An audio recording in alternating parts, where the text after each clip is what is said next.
Hey everybody, welcome back to Ogre Speed Shop. So in this week's video, we're going to do a little catch up on some stuff that needed to be done on multiple vehicles. We do some work on the Mustang, do some work on the GMC back there, do some work on the trailer, do some more work on the C30. So we just get caught up on a lot of little things that need to be done. Go ahead and get into it.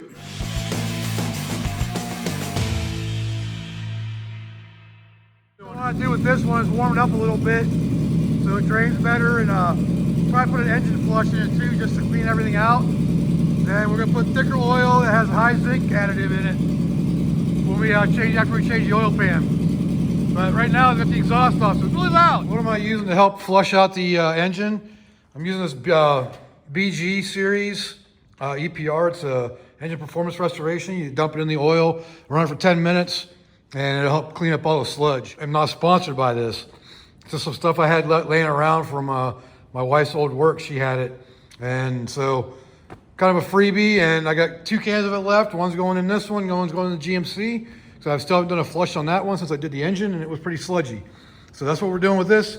Got to fire it up now, let it run for about 10 minutes, kind of a high idle, so not super high, about 1,000 RPMs or so, or 1,200 or something like that. But that's what we're doing.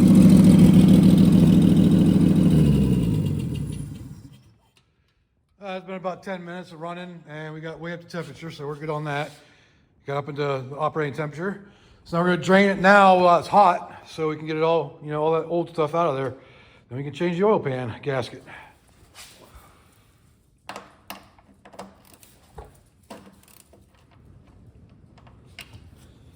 I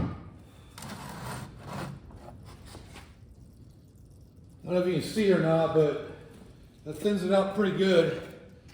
Really helps to clean out that sludge and oil and whatnot.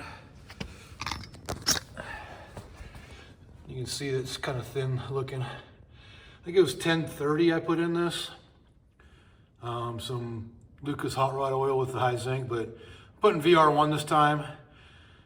So, but we're changing the oil pan gasket first because it's leaking pretty good. You can see back here. I checked the rear main and it's doesn't seem to be leaking, so I'm gonna go with the oil pan. I think while that's draining, we're gonna go ahead and pull the Mustang in and get that blend door actuator changed out so we can put heat on the floor, so my wife will be happy. Get to the blend door actuator, it's actually real simple. You just go in through the glove box here and you can flip it down. Just push these in like that and it flips down like that, and you can access it right up in here. So let me get a light so y'all can see as well. So what's a blend door actuator? If you look up in here, it's this thing right here. That thing. And you see it unplugged right now, so it doesn't make any noise. We're gonna plug it back in so y'all can hear what it's doing. So you know why I'm changing it out. It's real simple, just plugs in. Well, simple enough. Maybe. There we go. All right, so if you see up in here, that red clip right there, you need to push that down to get it unlocked. And there's another button right in there. I'm trying to do this through the camera, so push that in and it pops out. And there should be 2 or 3 5/16 or 7mm screws that hold that thing in. And then you can pull it out and replace it. Okay, definitely 8. I don't know why 5/16 didn't work, but.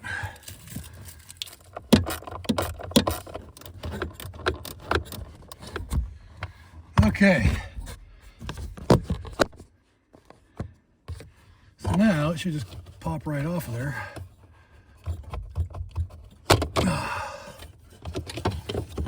And there you have it. Yay. So the new one I got is from O'Reilly's. It's a Murray. Part number DA 1175. And it's got a lifetime warranty on it. Trying not to force it on. There it goes. Well, we're going to revisit the blend door actuator on the Mustang because something about the design is different. It's not allowed to go all the way. I think it might be this area right here. See how that kicks out a little bit right there? It's not letting it go on and put in position all the way.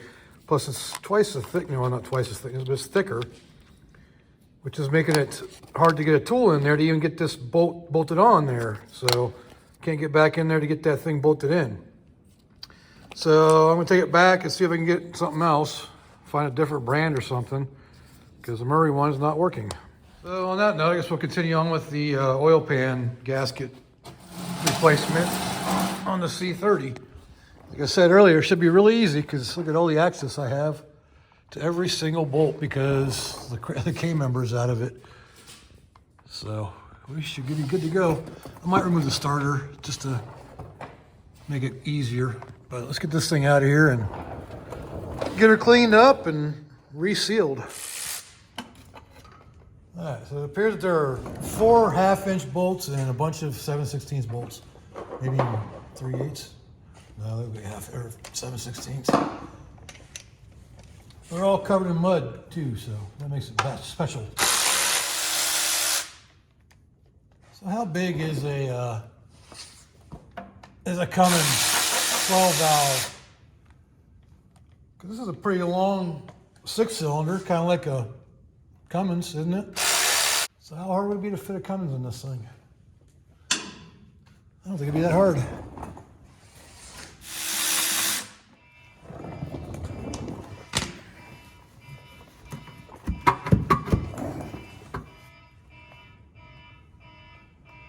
Forget a bolt, did I? No. Boy, does that look clean. Well, we got the pan out. My alarm went off for my video release, so yeah, there's that. I don't know what that milky white stuff is in there. I hope it ain't water. Hopefully it's just from the cleaner. But we'll investigate further and find out. Judging by what little bit of a gasket was left on there, I'd say it's definitely where our leak was at. You can see where it's coming through back here, especially in that area. That was all just worn down to nothing. So, and plus a couple other breaks in it. So we'll get the pan cleaned up, get a new gasket on there, get the block cleaned up, and get some fresh oil in there. We should be good to go. No more leaks. So I went up underneath there and I got the block cleaned up quite a bit. I got to do a couple more wipe downs on it. So I cleaned up the pan, got it wiped down pretty good, and ground down a little bit with the wire wheel. A lot of dents in it, but I don't see any holes. So I got to do some straightening on the holes because they're definitely been over torqued. So they're kind of out of shape. You can kind of see the wave right there. So I got to fix that. But other than that, you know, new gasket, and we'll put her back up on there. And Rock came to say hi, and there's a little bit too. Little bitty bit. I've been out here hammer and dollied the holes to make them flat, so they're going to be a little better seal.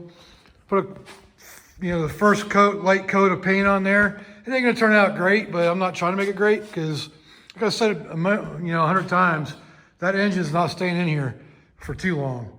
So it's good enough for now. It'll protect it, and we'll put some more coats on it after lunch. All right, got a couple more coats on it. And I didn't clean it good enough, so there's gonna be little oil bubbles here and there. But like I said, it's going underneath that thing, so it's just to help protect it a little bit. And got the new gaskets over there, so we have to put those on there once it dries.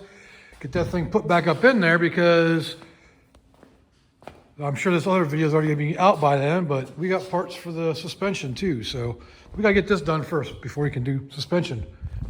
So oil pan gaskets on these straight 6s, I haven't been able to find a one piece for this model year.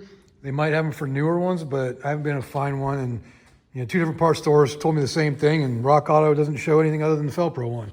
So it's a 4-piece gasket kit. So these pieces, the end pieces, need to go on the engine first, because you see these little pegs right here, that goes up to the timing cover to hold it in place. And this goes into the rear of the engine to the rear main cap. So that all has to be in there first, and you want to put some RTV on it. And then I'm going to RTV everything because these gaskets actually sit on top of the rubber gaskets. So you want that filled up pretty good with some RTV in each corner. So when it goes on, it has enough RTV in there.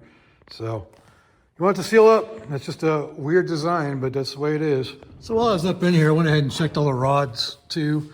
They got some side-to-side play or front-to-back play, which is pretty normal for most cranks. So I'm not too worried about it. There's no side-to-side play though. So I've never had a rod knock. I've never heard one yet. So we should be good on that. Not too worried. And again, like I said, it's a temporary engine, but you know, it runs pretty good for what it is. I'll take that until I can get a more powerful powerhouse for, or more powerful, yeah, whatever. You know what I'm talking about. Power plant to make this a real good tow vehicle. And hopefully, like I said, the Cummins would be really nice. All right, we got the oil pan all bolted back in. Hopefully it'll be sealed, but I'm gonna let it set up overnight. But on my other video, we're gonna go ahead and put the differential in because that part's done. So we could get to go on that. Change the filter still, but hey, we're all good. All right, well, it's time to see if our room temperature vulcanization ultra gray will actually vulcanize in this cold weather. So it's set overnight, should be secured. So we're going to dump the oil in, and we're going to use the VR1. I'm not sponsored, it's VR1. It's got a high zinc content in it, so we're going to use it for this old 1969 motor. Oh, she's thick. It is 2050. I went with 2050 because of, oh, come on. Making a mess. I'll make a mess when I'm using a freaking funnel for once. Maybe I shouldn't use a funnel. But I'm using the 2050 because of the oil pressure's a little low and it's making a little bit of noise. But, you know, what do you expect from something that's been sitting in a field for 20 years that we got running? But, I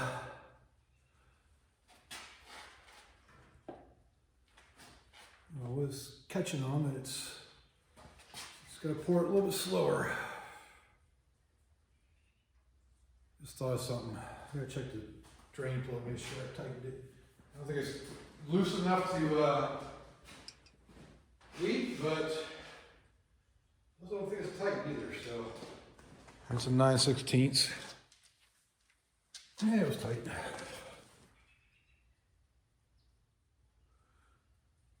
And by the way, it's about 35 degrees in here this morning, so. Another reason why the oil's nice and thicker than usual. We put all 5 quarts in because we got to fill the oil filter too. And no, I didn't pre-fill the oil filter because it's on the side of the block. So I'm thinking if it was that important to pre-fill your oil filter, for one, there wouldn't be a bypass in it. And two, there wouldn't be engines that have them mounted to the side and some upside down. So, you know, it's one of those things. But I'm not going to tell you what to do. So if you want to pre-fill it, go ahead. I do it sometimes too, especially like on the LS's or, you know, older Chevys, whatever. I'll put some oil in it just because. But for this one, it's mounted on the side of the block. I'm not going to spill a bunch of oil trying to put a filter on there that's got oil in it. That ought to do. I like to use the jugs that I fill with to empty the old stuff into so I can dispose of it as well. This stuff's almost like gear oil this morning. And of course it's dripping down. That's okay. Alright, so we got that in there. The starter stuff to go back on. We got the shield. I might spray a little paint on that. Got the oil in, so we're good to go on that. Make sure you check out the other video because look what we have in there now that wasn't in there before the oil change and the pan gasket. So got the diff in there now. And it is a little bit wrong, but you got to watch the other video to find out why. But it will work for now. All right, got the starter back in, new oil filter on. I went with the CarQuest Premium oil filter because I'm trying to support a local mom and pop shop. And I believe the quality is just as good as a Wix. So, never been tested. I don't know for sure, but I'm going to go with it. It's an oil filter on a 69 motor, so I'm not too worried about it. So, time to fire it up, make sure everything's working and circulate the oil a little bit. Here's one of the things I love about this engine. Now, it's cold right now. I have not tried to start it yet, but if I just choke it, get the fast idle up here, like that. See where it's on and that. I can just crank this thing and it will fire right up. Make sure it's out of gear. Oh, she's cold.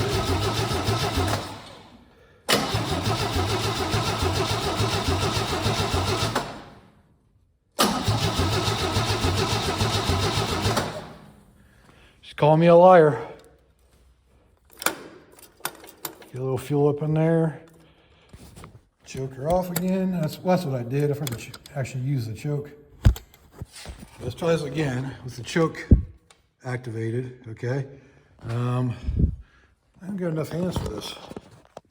Try that.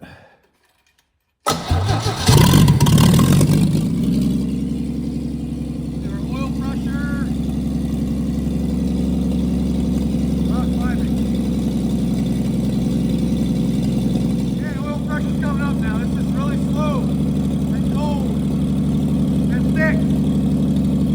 I gotta put that exhaust back on. That's too loud. I already had it running for a little while, got it up to temperature, but let's fire up again. She's such a smooth runner. Kind of sounds like she has a little miss right now, but she does run good. Oil pressure, about the same as it was before. So, still making the noise over there, a little bit of lifter knock or something, but it's always been there and we'll be fine with it. Maybe it's even, think about that. I wonder if it's a throwout bearing. I don't know. But anyways, so we got our oil change. There's no leaks as of yet. So we're good there. And yeah, so I'll pretty much do it for that oil pan gasket. All right, round two of trying to replace this blend door actuator. So I ended up going on Rock Auto and I found the Motorcraft part. Hopefully it's a legit Motorcraft part because I know sometimes they're fake, but I didn't get it off Amazon, so at least there's that. It is Rock Auto, but so that looks a lot more like the original compared to that big fat thing that like way out here and not the right size. So let's find out if it fits. All right, so when trying to get the other one in, the one I got from O'Reilly's, it wouldn't even line up the holes. So let's see if we can get this in here without knocking you guys over. Let's see if it fits. Okay, that went into the vent really easily. And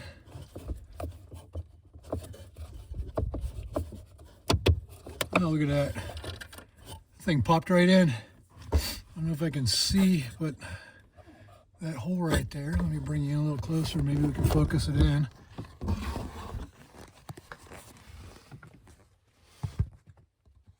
But if you look, that super bar is right in the way. If you look at that hole right there, you can see that it lines up with the original hole. So looks like we found the right one.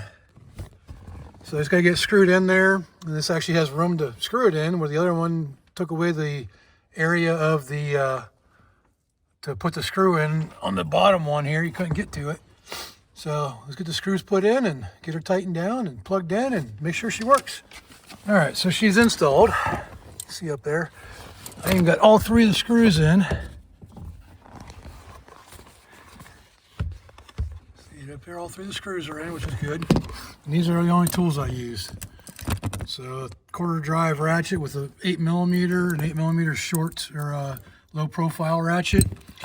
Use the 5/16, which is the same as 8mm, to get it started. Get that middle one up in here started because it's such a narrow area.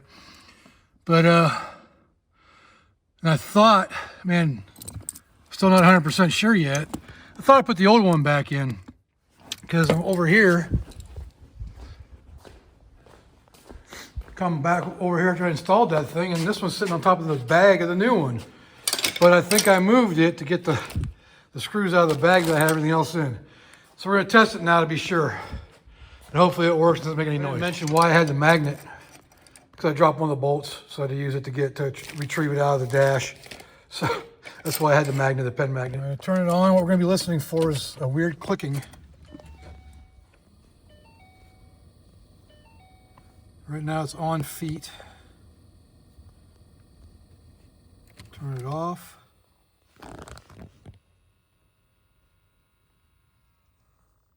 I just heard it move and reset, so let's turn it back on now.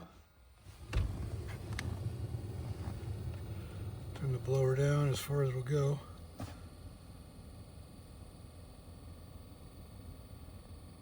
It usually start clicking as soon as I turn the key off.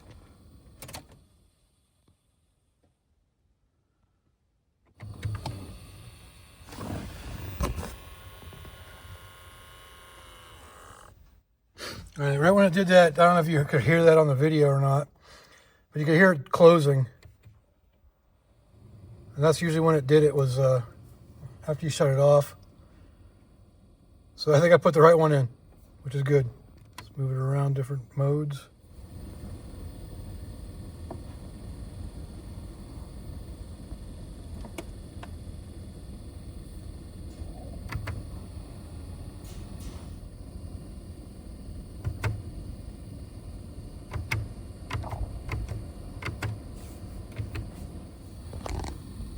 All right, so as of right now, it's not making any noise. That's good. So I think I put the right one in, and it seems to have fixed the problem. I thought I recorded the noise, but I must have shut the camera off originally when I did the first part a couple days ago. But now I got the new part in. It's working, doesn't make any noise, and we'll have heat to the floor now. And my wife will be happy when I pick her up in the airport next week. All right, so that's one thing fixed. So we did the oil pan gasket on that, and it's not leaking at all now, so that's good. And we did the blend door actuator for the floor on this one, and no more clicking. So luckily that was the new one I put in, not the old one. But anyways, so the Mustang's done. So I said that this video is kind of all over the place. So we got the Mustang fixed, got the oil pan done on that. Now we gotta look at this, because if you look, see that gap right there? That hasn't always been there. And let me set you up on the stand here. And now watch this real close. I can close that gap pretty easily. And you know why? Because that bolt right there, back in there, I can't really see it, but the bolt for the fender right there is not tight. I don't know if it backed out, or if I didn't tighten it up, but we got to pull the windshield wipers off and this cowl panel off so we can get to it, and yeah, figure out why it's loosened up and bring it back up where it's supposed to be. So I'd say by far the hardest part of this is getting these windshield wipers off, and you have to get it up to a certain point right there, and you get them to come off. But the tool I used to use broke. It's really hard to get these things off of here. It's like a spring-loaded clip, and then, yeah, I might blind you guys while I'm looking at this, but so lifting it up should release the spring, but never seems to.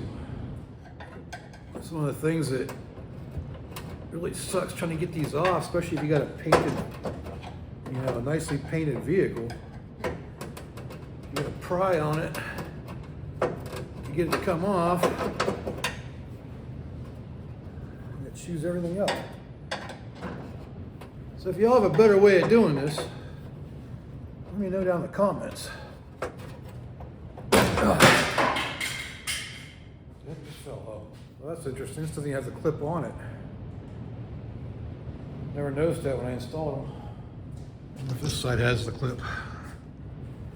This side actually has the clip on it.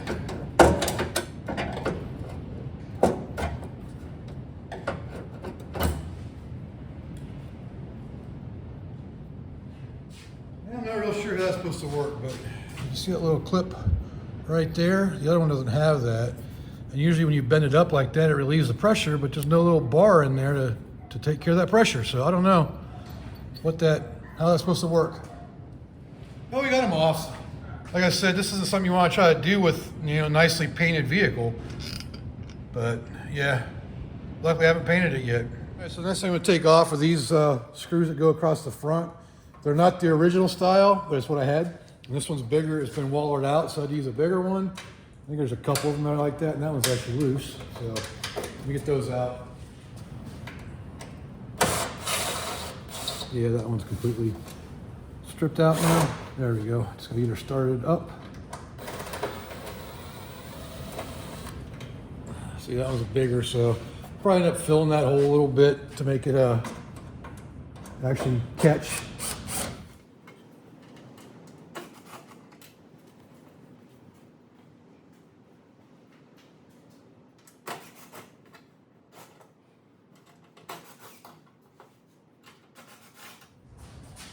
All right, so the next thing we got to pull off, we got these bolts right here, and there's one behind the door here, right there. So those got to come off next. Watch your ears. The little retainer clip on this tool is worn out. I don't keep the tool on there anymore. Let's see if I can get a replacement at Harbor Freight. All right, once those are off, it just lifts right out.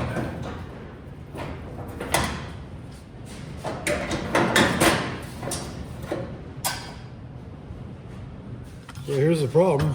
See, those are loose, both sides. So I'm gonna put a jack up underneath it and lift it up. It's a block of wood, and we'll get those tightened down to where they're supposed to be.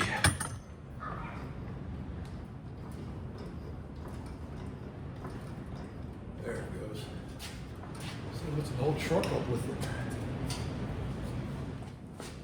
Watch your ears.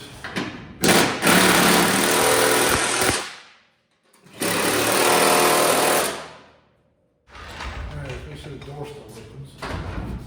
Man, it's still rubbing. Kind of needs to go forward a little bit too. A lot more adjustment on it, but this ain't loose anymore.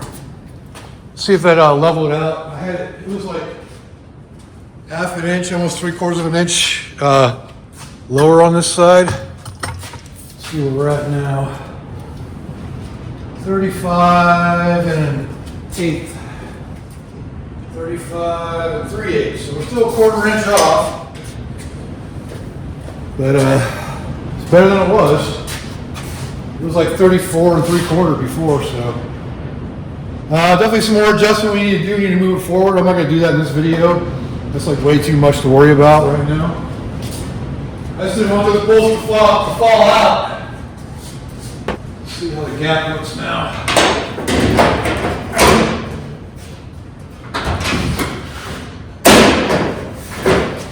Yeah, it's definitely better. Definitely needs a lot more adjustment, but if and when we do the body work on it, then don't worry about that. Rubs a little bit right here when you open the door, but it always has. So, like I said, there's still a lot of adjustment. We can bring the front up some, shim it if we have to, and adjust up here. But yeah, for now that'll be good enough. I can live with that. Cool. Put all these bolts back on for this.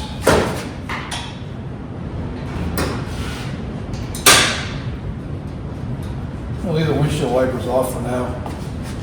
Don't really need them. It's very rare for me to drive this in the rain, but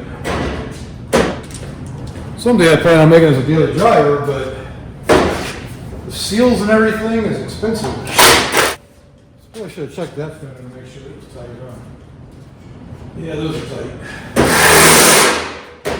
There we go. I'm going to leave the screws out of the cowl too, just because there's no reason to have them in right now. That gap definitely came out better. This can actually come out some, which is you know, one of those things that once you start doing body work and to align everything, you got to bring it out. It's a lot of adjustment and way too much for a short video like this. But let me know in the comments if you want to see something like that. Me actually going in and adjusting all the body panels, because most of the time people are pretty bored by that, so I don't want to bore you guys. But so yeah, now we got the fender tight, and it won't fall out now.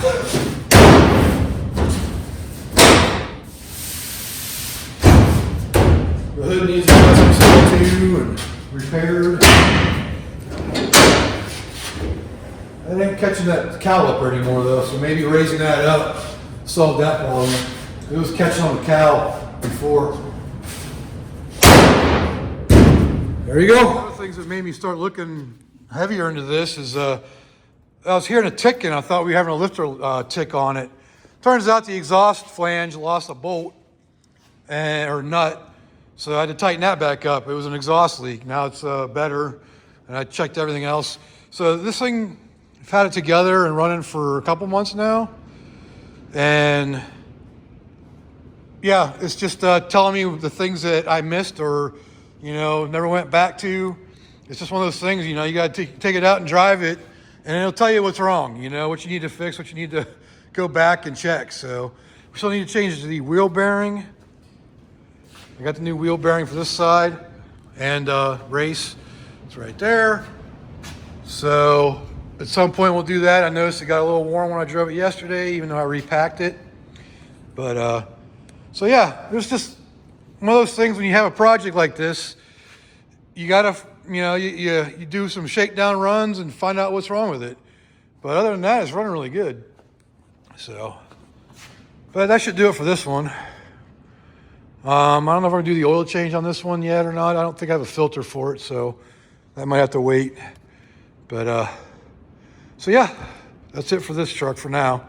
And I don't know if there's gonna be any more in this video or not, but you'll know in a second. Everybody, so we're gonna continue this little video, this miscellaneous projects video on different things going on around the shop right now that I gotta take care of. Next thing we gotta do is trailer into the shop, because I gotta do some modifications to it, because I've realized that with just a cab, there's no hold down points. So I'm gonna add some. I've already started back here. Gonna add some tie downs, these like D rings like that one, in the middle here, so I can strap this thing down through the cab for its trip out to Missouri. And so I'm gonna do some modification to this right here too. I'm gonna reinforce that so I can put a D ring on there and then strap it that way. So that's what we're gonna do. You gotta pull it in the shop to do that though, because my welder won't fit out here. So let's get into it and get this thing in the shop. All right, so that's the plan right there. Basically, it's gonna add another D-ring. This is the direct center of the trailer. So it's 20 feet long, even on the dovetail. So that's the direct center of it. Now, typically, all the tie downs I have on here is enough to hold a vehicle, but there's no tie down points for a cab. So I need to go through the cab to hold it down by the floor, basically. And no points up here will allow me to have a strap with the door closed. So that's the main reason why I'm doing this. So I can transport it to Missouri, you know, strapped down in a good location rather than, you know, jammed up in the door or something. But that's why we're doing it. Got one side, got that side over there too, ready to go. Just gotta weld everything up. And that will be it for this one. Actually, you know what? I'm gonna do some reinforcement up here. So I can use this as a tie down, put a D-ring in there. So I'm gonna put some plating on that to really stiffen it up. And yeah, make that right. What the heck happened to that, I wonder? But anyways, that's what we're doing. I got everything cleaned up and ready to weld. So I tack welded right there just to make sure I was getting good ground. So I can burn this in.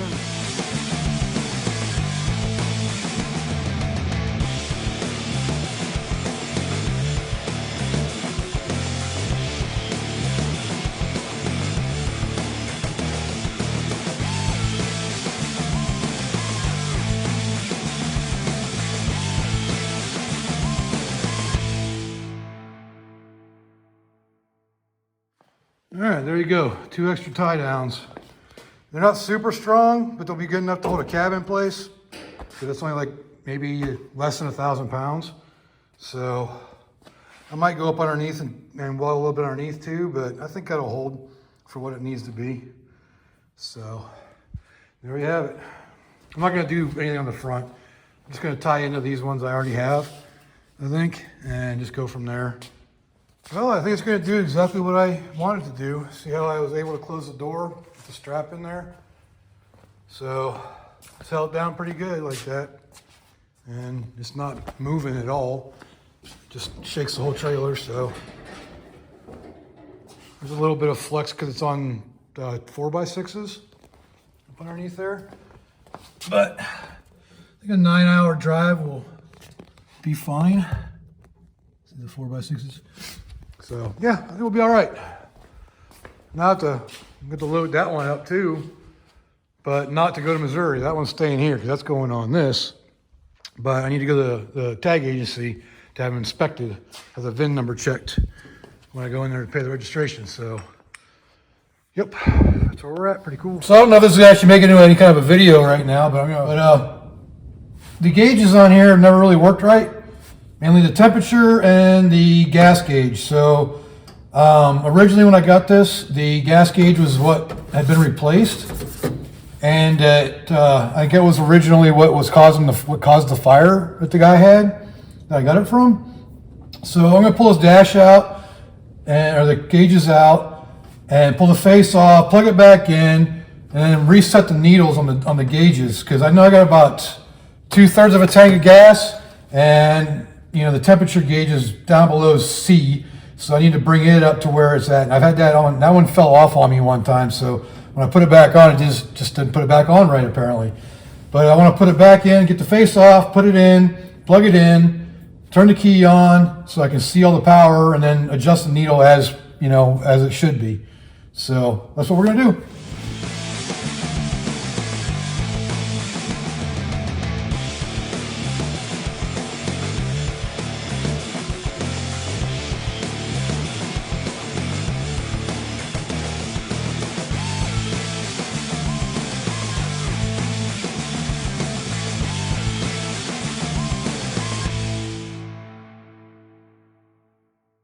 All right, we got that out.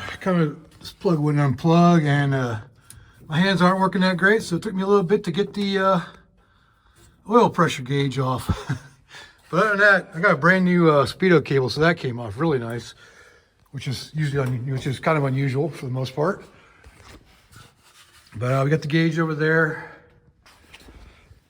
and what we're gonna do is pull these screws off around the edges here and separate the plate or the bezel from the gauges, plug her back in, turn her on, then reset the needles. All right, there you have the gauges separated. Now, if you've been watching me for a while, you might remember that the problem this had with it blowing fuses is there's a, be careful to knock those off again. There's a isolator underneath these plugs right here, and they weren't isolating. It was in the wrong spot. They put the it was hooked up wrong, and I fixed it and it stopped shorting out. So that was the thing. Let's get this thing plugged back in. Trying hard not to knock the little turn signal plug things off, because these little things just pop right off the turn signal indicators. We put power. Why the heck is that light lighting up now? Let's turn the key on. Let me disconnect that fuel pump. Got a relay right underneath there that I can disconnect for that. Okay, so turn the key on. You see the needle start to move. Hopefully you can see it. So that needle moved, but we're at like 2/3 of a tank right now. So to change that, I'm going to pull this out, maybe, and then put it closer to 2/3 of a tank. If I don't drop it and break the stupid thing, and figure out where the heck it went. So I'm going to change this to about somewhere in here. I'm probably totally blocking your view. Can't get a good grip on the stupid thing. Cannot tell if I'm actually on. Why is the indicator lights on? Oh, because the lights are on. Stupid. Let me get the headlights turned off here. There. All right, like that right there. Let's see what happens when you turn it off. Does it drop? Doesn't do anything. Well, anyways, let's go ahead and pull the temperature gauge one off. We'll reset that to the C. It's really hard to do when you can't see nothing. Oh no. Let me see if putting my glasses on will help. Maybe some more direct light.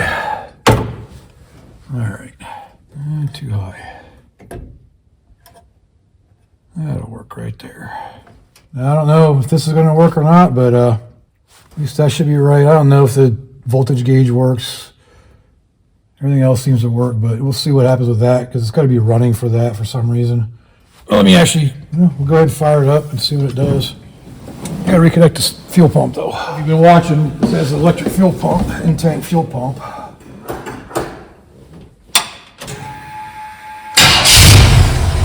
Oh crap. Oil ain't hooked up. Damn it. Just made a mess. Nice. Oh, we don't get oil pressure. All right, we got everything put back in now. Oil pressure's hooked up this time. The temp gauge is where it should be. That's showing full now. Yeah, I don't know. So we'll see what happens when we get it running again, which is going to be here in a second.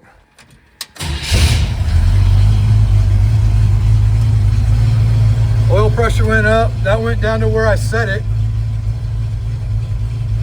I don't know what that means, but that's about how much gas I have right now. So we'll see if that starts dropping. The temperature is the main one, but I'm not gonna sit here and make you all wait for that.